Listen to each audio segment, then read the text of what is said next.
Hello and welcome to day 3 of Sparks in the Darkness. I want to share with you a story that I have mixed feelings about, but it comes from Rabbi Yisrael Meir Lau in his book Out of the Depths, in which he tells over the story when he met former mayor of New York City, Ed Koch.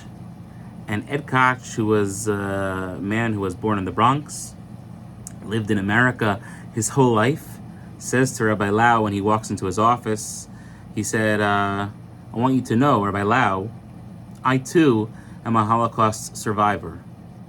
Rabbi Lau was sort of taken aback by that comment because he knew his history, he knew where he had born, he knew where he had lived his whole life. But he accepted it, and then in the next few moments after the conversation took root, he asked him, he said, what do you mean you're a survivor? And Ed Koch said back to him, I want to share with you the following story. I once, a number of years ago, went on a trip to Germany. It was an educational trip in which they were telling all of the participants various elements of what had taken place throughout the horrors of the Holocaust. And the most impactful moment was when the tour guide took out and showed to us a globe that used to sit on the desk of Hitler, Yamach Shemo. And while every globe perhaps looks a little bit different, this globe was unique because on every single country there was a number. And the tour guide explained that the numbers represented the number of Jews that lived in that specific country in the world. Albania, for example, at that point had 1 Jew or something of the like, and there was the number 1 over the country. And then in the United States, there was the number 6 million, because there were approximately 6 million Jews in the States during the Holocaust. And if Hitler Yamach Shemo would have been successful in his mission, said Koch to Rabbi Lau, I too would have been a victim of the horrors of this monster. So he said, I too am a survivor of the Holocaust.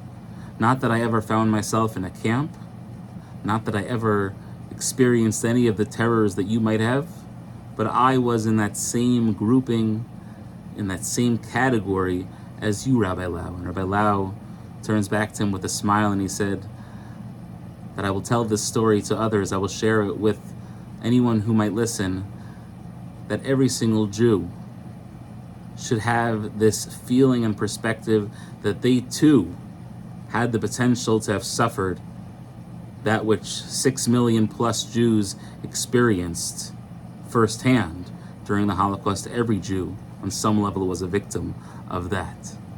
And it's an important story because on the one hand, it's a little odd, right? Obviously, Koch wasn't a survivor, and that he could say that to a survivor seems a little bit insensitive, and so I don't want to touch that element of the story for right now. What I do want to talk about, just for a brief moment, is this idea that we are one nation, that we are one people. We forget this all the time.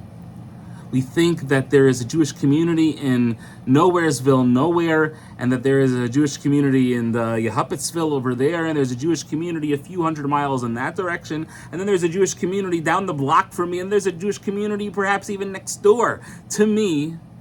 And we think sometimes that we are separate. We allow the geography to define our mentality when in truth, we are one. We are one nation.